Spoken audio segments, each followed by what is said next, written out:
TET classes में एक बार फिर से आप लोगों का बहुत बहुत स्वागत है।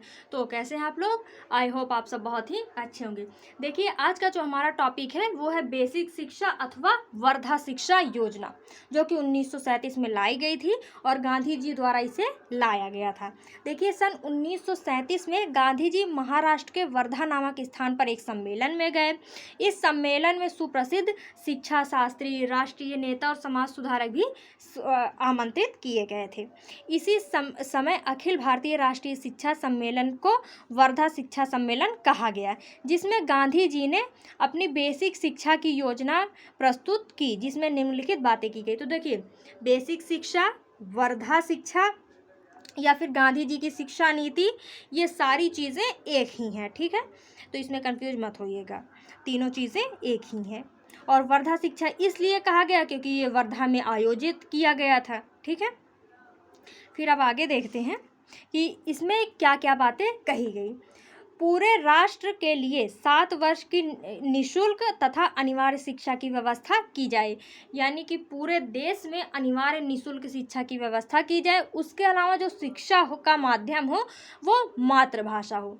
इसके पहले कहीं कोई स्थानीय भाषा बोल रहा था, कोई बोल रहा था कि इंग्लिश भाषा में शिक्षा दी जाएगी, लेकिन गांधी जी ने जो शिक्षा या बेसिक शिक्षा प्रस्तुत की उसमें कहा गया कि बच्चों को शिक्षा उनकी मातृभाषा में ही दी जाए। उसके अलावा जो शिक्षा का केंद्र है वो उत्पादक हस्तकला हो, जिसका चुनाव बालक के वातावरण के अनुसार किया जाए। हस्तकला यानी हाथ से की गई कोई भी काम, अब चाहे वो मिट्टी का काम हो, कपड़े का काम हो, लकड़ी का काम हो।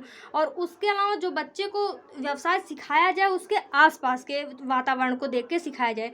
यानी कि जैसे मान लीजिए बच्चा किसी कुम्हार के घर से आता है तो उसको मिट्टी के सामान बनाने सिखा दिया जाए। किसी लोहार के घर से आता है तो लोहे से बनी चीज़ें उसको सिखा दी जाए। यानी कि जो बच्चे के आसपास का वातावरण हो उसके अनुसार उसे हस्तकला में निपुण किया जाए। उसके अलावा स्कूलों के उत्पादन के द्वारा ही अध्यापकों के वेतन का खर्चा पूरा किया जाएगा। अब इसका क्या मतलब है? देखिए, उन्होंने निःशुल्क शिक्षा कहा, यानी जो बच्चे पढ़ने आएंगे उनसे पैसे नहीं लिए जाएंगे। अब बताइए, पैसे नहीं लिए जाएंगे तो शिक्षकों का वेतन कैसे दिया जाएगा? तो उसी का सॉल्यूशन गांधी जी ने किया कि जो बच्चे उत्पादन करेंगे, जो चीज़ें वो बनाएंगे उसी को बेचेंगे और उससे जो अध्यापक हैं उनका वेतन निकल आएगा। तो ये 4 पॉइंट थे मुख्य जो बेसिक शिक्षा में कहा गया। कौन कौन? अनिवार्य एवं निःशुल्क शिक्षा, माध्यम मातृभाषा हो, बच्चे को कोई ना कोई हस्तकला सिखाई जाए और उन जो उत्पादन बच्चे करेंगे उन्हीं से अध्यापकों का वेतन निकला जाएगा। और फिर बेसिक शिक्षा योजना की विशेषताएं हैं। वो कौन कौन सी विशेषताएं? पहला, बाल प्रधान शिक्षा, यानी कि उसमें बालक जो थे वो केंद्र में थे। ठीक है, संपूर्ण ज्ञान एक इकाई के रूप में, यानी जो सभी विषय हैं उनको एक साथ जोड़कर बच्चों को पढ़ाया जाए। क्रिया प्रधान शिक्षा प्रणाली, अब बच्चों को हस्तकला सिखाई जा रही है, वो अपने से भी काम करेंगे तो क्रिया प्रधान हो गई, यानी बच्चे काम करते रहेंगे। तो जो बेसिक शिक्षा थी वो क्रिया प्रधान शिक्षा प्रणाली थी। फिर है उद्देश्योन्मुखी तथा प्रयोजनपूर्ण प्रणाली, यानी कहने का मतलब है कि जो बेसिक शिक्षा थी इसका एक उद्देश्य था। ऐसे ही नहीं पढ़ाया जा रहा था कि कुछ भी पढ़ लीजिए, बल्कि जो पढ़ाया जा रहा था वो उद्देश्योन्मुखी था, यानी उद्देश्य की ओर उन्मुख, जिसमें कोई ना कोई उद्देश्य हो। फिर है स्वतंत्रता प्रधान प्रणाली, यानी कि बच्चे स्वतंत्र थे, उनके आसपास का जो वातावरण है उसी हिसाब से उनको शिक्षा दी जाती थी। फिर है आर्थिक दृष्टिकोण, इसका क्या मतलब है? देखिए, इसका मतलब ये है कि बच्चों को हस्तकला सिखाई जा रही थी। भविष्य में उन्हें कोई नौकरी अगर नहीं भी मिलती तो उनके पास कोई ना कोई कौशल, कोई ना कोई टैलेंट होता, जिसके हिसाब से वो अपना जीवन यापन कर सकते थे, यानी अपना आर्थिक जीवन देख सकते थे। इसीलिए इसको आर्थिक दृष्टिकोण भी इसकी एक विशेषता है। फिर है संपूर्ण व्यक्तित्व का विकास, यानी कि जो वर्धा शिक्षा थी इसमें बालक के संपूर्ण व्यक्तित्व के विकास की चर्चा की गई थी। अब आगे देखते हैं बेसिक शिक्षा के गुण, इसके क्या क्या गुण हैं। तो देखिए, जो बेसिक शिक्षा है इसका पहला गुण है कि दार्शनिक आधार। जो बेसिक शिक्षा थी इसमें दार्शनिक आधार भी थे। फिर है मनोवैज्ञानिक आधार, जो चाइल्ड सेंटर्ड एजुकेशन है, ये वैसे भी मनोवैज्ञानिक आधार के अंदर ही आता है। तो ये बाल केंद्रित था, यानी कि इसमें मनोवैज्ञानिक आधार भी शामिल थे। फिर है शैक्षिक दृष्टि से उपयोगी, यानी शिक्षा में इसका उपयोग किया जा सकता है, ये इसका एक गुण था। फिर है स्वावलंबी एवं आत्मनिर्भर की शिक्षा। अभी ही हमने इसके बारे में बात की कि बच्चों के पास जब कोई टैलेंट होगा तो वो अपने आप स्वावलंबी हो जाएंगे, आत्मनिर्भर हो जाएंगे, है ना। फिर है सामाजिक एवं राष्ट्रीय एकता। बच्चों को वहाँ पर धीरे धीरे सामाजिक भी बनाया जा रहा था और उनमें राष्ट्रीय एकता भी विकसित की जाएगी, ऐसा उसमें कहा गया है। फिर बुनियादी शिक्षा अहिंसक क्रांति का वहन करती है। अहिंसक यानी जिसमें हिंसा ना हो, यानी जो बुनियादी शिक्षा थी वो अहिंसक क्रांति का वहन करती थी। फिर है बाबू को उत्पादक बनाना। अब इसका क्या मतलब है, देखिए जो अंग्रेजी शिक्षा थी वो केवल क्लर्क तैयार कर रही थी, यानी बाबू तैयार कर रही थी।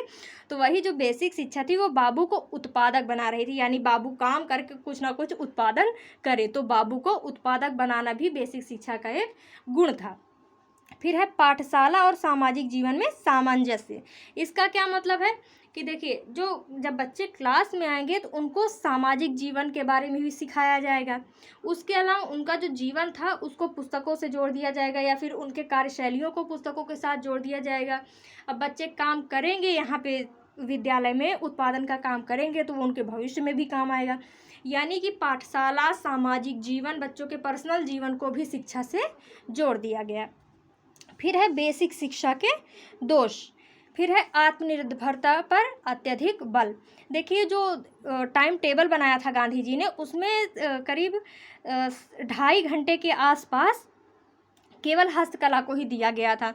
तो इसमें आत्मनिर्भरता पर अत्यधिक बल दिया गया था, जबकि शिक्षा का उद्देश्य बालक में शारीरिक, मानसिक, चारित्रिक, नैतिक, सामाजिक हर तरीके का विकास करना होता है। लेकिन जो बेसिक शिक्षा थी इसमें आत्मनिर्भरता पर अत्यधिक बल दिया गया था। उसके अलावा यह पद्धति बाल केंद्रित नहीं थी।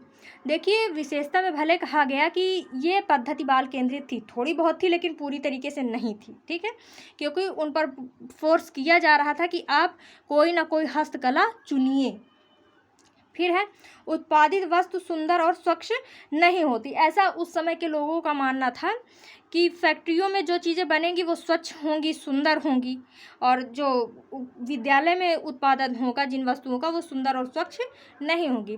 फिर है समय सारणी का असंतुलन। जाहिर सी बात है क्योंकि उनका जो समय सारणी था उसमें इतिहास, भूगोल, नागरिक शास्त्र, विज्ञान सबको समय दिया गया था आधे आधे घंटे का, लेकिन सबसे ज़्यादा जो समय था वो हस्तकला पर दिया गया था, यानी कि जो समय सारणी थी वो असंतुलित थी। उसके अलावा छोटी उम्र में विशेषज्ञ बनाने का प्रयास। अब बच्चे पर इतना बल दिया जा रहा है कि आप सीखिए सीखिए सीखिए, तो छोटी उम्र में उन्हें विशेषज्ञ बनाने का प्रयास किया जा रहा था, जो इसका एक दोष था।